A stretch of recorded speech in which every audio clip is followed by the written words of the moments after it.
പത്താൻകോട്ടിൽ മൂന്നംഗ സംഘം വാടകയ്ക്കെടുത്ത Alto car കാണാതായി. കാറിന്റെ ഡ്രൈവറെ കൊല്ലപ്പെട്ട നിലയിൽ കണ്ടെത്തി. കാർ തട്ടിയെടുത്തത് ഭീകരരാണെന്ന സംശയത്തിൽ ദില്ലി പോലീസ് അതീവ ജാഗ്രതാ നിർദ്ദേശം നൽകിയിരിക്കുകയാണ്. അതേസമയം കഴിഞ്ഞ ദിവസം കാണാതായ ITBP IG-യുടെ ബീക്കൺ ലൈറ്റ് ഘടിപ്പിച്ച ജീപ്പ് ഇതുവരെ കണ്ടെത്താനായിട്ടില്ല. വിവരങ്ങളുമായി ദില്ലിയിൽ നിന്നും മനു ശങ്കർ ചേരുന്നു. മനു, വിവരങ്ങൾ. ഖാരി, കഴിഞ്ഞ ഈ 20-നാണ് പത്താൻകോട്ട് നിന്ന് വാടകയ്ക്കെടുത്ത ടാക്സി കാർ ഡ്രൈവറെ ഇപ്പോൾ കൊല്ലപ്പെട്ട നിലയിൽ കണ്ടെത്തിയിരിക്കുന്നത്. ഇയാളുടെ കാർ മൂന്നംഗ സംഘമായിരുന്നു വാടകയ്ക്കെടുത്തത്. തുടർന്ന് ഈ വാടകയ്ക്കെടുത്ത കാറിലെ ഡ്രൈവറെ തന്നെയാണ് ഇപ്പോൾ കൊല്ലപ്പെട്ട നിലയിൽ സമീപത്തെ പ്രദേശത്ത് നിന്ന് തന്നെ കണ്ടെത്തിയിരിക്കുന്നത്.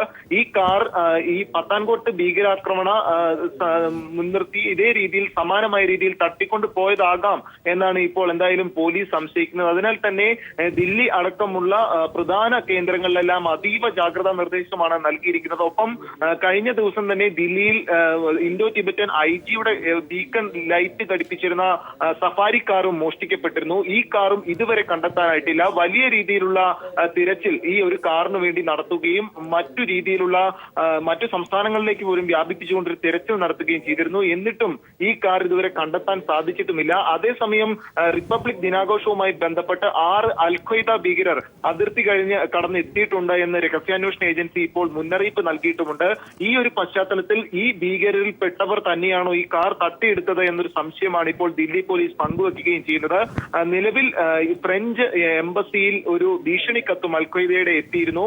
റിപ്പബ്ലിക് ദിനത്തിൽ അതിഥിയായി വരുന്ന ഫ്രഞ്ച് പ്രസിഡന്റ് ഫ്രാൻസോ ഒലാദയെ വധിക്കുമെന്നും ഫ്രഞ്ച് ജനത ഇത് തിരിച്ചറിയണമെന്നും ചൂണ്ടിക്കാട്ടിക്കൊണ്ടൊരു കത്ത് ഇപ്പോൾ ബംഗളൂരുവിലെ ഫ്രഞ്ച് എംബസിക്ക് വീണ്ടും ലഭിച്ചിട്ടുണ്ട്. ഇതിനു മുമ്പ് ഒരു IS ഭീഷണി സന്ദേശവും 2 ദിവസം മുമ്പ് ലഭിച്ചിരുന്നു. ഇതിൽ പ്രധാനമന്ത്രി നരേന്ദ്രമോദിയെയും പ്രതിരോധ മന്ത്രി മനോഹർ പരീക്കറിനെയും ഫ്രഞ്ച് പ്രസിഡന്റിനെയും വധിക്കും എന്ന് ചൂണ്ടിക്കാട്ടിക്കൊണ്ടൊരു സന്ദേശമടങ്ങിയ ഒരു കത്തായിരുന്നു ലഭിച്ചത്. ഇതിന് പിന്നാലെയാണ് ഇപ്പോൾ അൽ-ഖ്വയ്ദയുടെ ഭീഷണി സന്ദേശവും എന്തായാലും ബാംഗ്ലൂരുവിൽ തന്നെയുള്ള ഫ്രഞ്ച് എംബസി മുമ്പാകെ ലഭിച്ചിരിക്കുന്നത്. ഇത് ചെന്നൈയിൽ നിന്നാണ് പോസ്റ്റ് ചെയ്തിരിക്കുന്നത് എന്നാണ് ഇപ്പോൾ അറിയുന്നത്.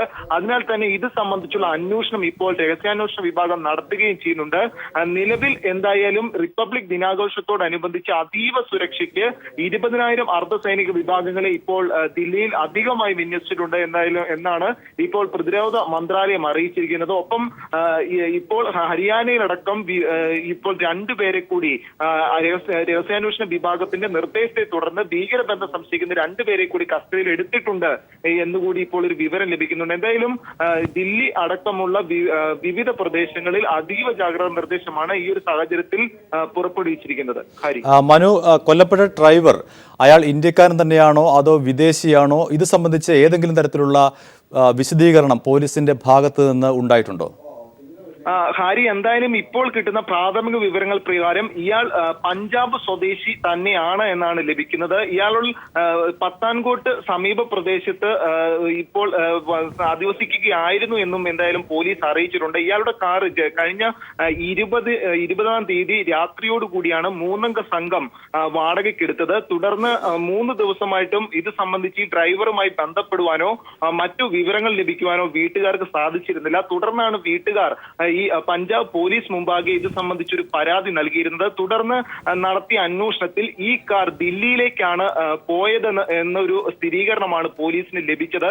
ഇതിനുശേഷം നടത്തിയ അന്വേഷണത്തിലാണ് എന്തായാലും ഇപ്പോൾ പഞ്ചാബ് ഹരിയാന അതിർത്തിയിൽ വെച്ചുകൊണ്ട് ഈ ഡ്രൈവറെ കൊല്ലപ്പെട്ട നിലയിൽ കണ്ടെത്തിയിരിക്കുന്നത്. അതിനാൽ തന്നെ ഇവർ ഭീകരർ തന്നെ ആകാം എന്ന നിഗമനത്തിലാണ് എന്തായാലും ദില്ലി പോലീസ് എത്തിയിരിക്കുന്നത്. ഇതിനുശേഷം ഈ കാറുമായി ഇവർ ദില്ലിയിലേക്ക് കടന്നിട്ടുണ്ടാകാം എന്ന സംശയം തന്നെയാണ് എന്തായാലും ദില്ലി പോലീസ് പങ്കുവയ്ക്കുന്നത്. ആ ഒരു സാഹചര്യത്തിൽ തന്നെ പത്താൻകോട്ട് ഭീകരാക്രമണ മാതൃകയിൽ രാജ്യ തലസ്ഥാനത്ത് റിപ്പബ്ലിക് ദിനത്തോടനുബന്ധിച്ച് ഒരു ആക്രമണം മുൻനിർത്തിക്കൊണ്ടുള്ള ഒരു കരുതൽ നടപടി എന്ന രീതിയിലുള്ള വാഹന തട്ടിയെടുക്കൽ തന്നെയാകാം ഇതെന്ന് ദില്ലി പോലീസ്. പത്താൻകോട്ടിൽ മൂന്നംഗ സംഘം വാടകയ്ക്കെടുത്ത ഓൾട്ടോ കാർ കാണാതായി. കാറിന്റെ ഡ്രൈവറെ പഞ്ചാബ് അതിർത്തിയിൽ കൊല്ലപ്പെട്ട നിലയിൽ കണ്ടെത്തി. വിവരങ്ങൾ നൽകുകയായിരുന്നു ദില്ലിയിൽ നിന്നും മനു.